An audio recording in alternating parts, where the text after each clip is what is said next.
Voilà, bonsoir plutôt, on est aujourd'hui le jeudi 2 Tevet, on est le 22 janvier et on commence notre séminaire du groupe Rai. Voilà, ce soir, je n'ai pas l'intention de parler seul longtemps, parce que je pense que vous avez énormément de questions à poser. Et c'est véritablement le moment où vous pouvez vous adresser directement à moi et je prendrai la peine d'y répondre, bien sûr par l'intermédiaire du chat. Mais en tous les cas, donc un point qui revenait assez souvent dans les critiques, c'est que ce n'est pas une attitude juive de paniquer, d'avoir peur, de semer la peur, de prévoir des catastrophes, etc., etc. Alors, j'avoue que sur le moment, j'ai été très très surpris parce que la première réflexion qui m'est venue à l'idée, c'est que certainement les gens qui me critiquent de cette manière ne doivent pas me connaître du tout et encore moins connaître mes cours, puisque je pense que s'il y a bien une chose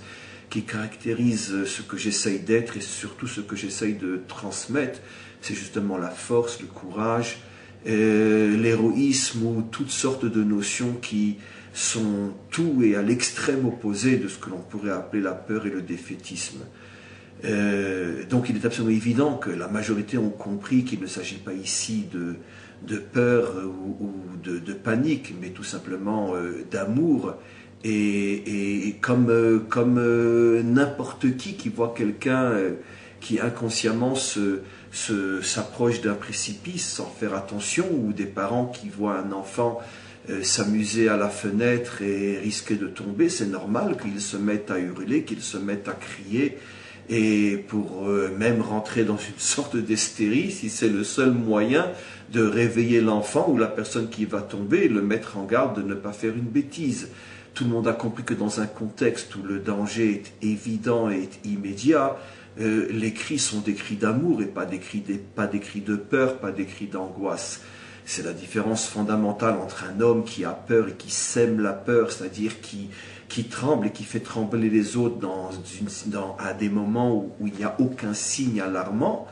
et quelqu'un qui, après que les signes alarmants, et de très très très nombreux signes alarmants se sont succédés les uns après les autres, commence à hurler, commence à crier, peut-être fois même d'une manière qui peut paraître hystérique, mais c'est le cri d'un père, c'est le cri d'une mère, c'est le cri d'un frère, c'est le cri de celui qui aime et qui ne veut pas voir ceux qu'il aime tomber dans le précipice. Donc,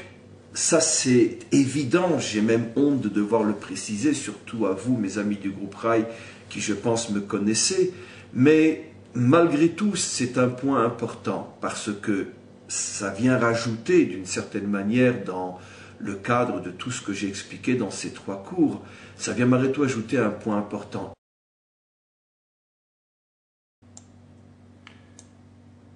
Alors, question. Bonjour cher Rav. Quel conseil pour les non-juifs fidèles à vos enseignements qui restent là où ils se trouvent dans les temps à venir?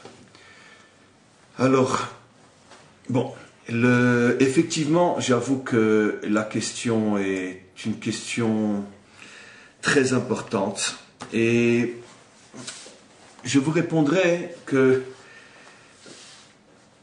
il y a énormément de choses que, surtout dans notre génération, et tel que je l'explique et tel que je le montre sans cesse,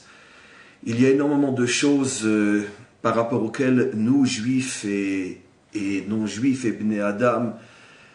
il y a beaucoup de choses que nous avons en commun, beaucoup d'idéaux en commun, beaucoup de choses à partager et de nombreux chemins à faire ensemble. Et c'est l'aspect tout à fait particulier de ces dernières générations et de ces temps qui sont ceux d'avant la délivrance finale, en ce sens que plus nous avançons vers la délivrance finale et plus nos chemins vont se retrouver et s'unir. Cependant, il y a certains combats, et précisément le combat dont on parle aujourd'hui, certains combats où pour l'instant nous devons nous battre séparément et où nos chemins pour l'instant ne peuvent pas être identiques. Alors, les Bnei Adam doivent-ils encourager les Juifs à partir en Israël? C'est une question très intéressante. Je vais improviser la réponse parce que je vous avoue franchement que c'est une question à laquelle j'ai jamais réfléchi, mais d'une manière très instinctive